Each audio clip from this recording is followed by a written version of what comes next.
আমরা প্রশংসা করলাম কার? আল্লাহর। প্রশংসা করতে ভালো লাগে না? সৃষ্টি সব সময় স্রষ্টার প্রশংসা করবে, এটাই তো স্বাভাবিক, তাই না? স্রষ্টা আমাদের প্রতি যে দয়া করেছেন, যে মায়া করেছেন, আমাদের তো প্রতিটা মুহূর্তেই সেই স্রষ্টার দরবারে সেজদায় লুটিয়ে পড়ে থাকা উচিত, ঠিক কিনা বলেন?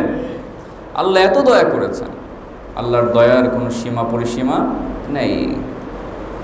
এজন্য রব্বুল আলামিন বললেন, لئن شكرتم لأزيدنكم ولئن كفرتم إن عذابي لشديد। বান্দা, আমি তোমাকে যে নিয়ামত দিয়েছি, বান্দা তোমার উপর যে অফুরন্ত দয়া করেছি, তুমি যদি এই দয়ার শুকরিয়া আদায় যদি করো, বান্দা যদি সব সময় আমার প্রশংসা করো, শুকরিয়া করো, তাহলে এই নিয়ামত আমি তোমাকে যে দিয়েছি, এই নিয়ামত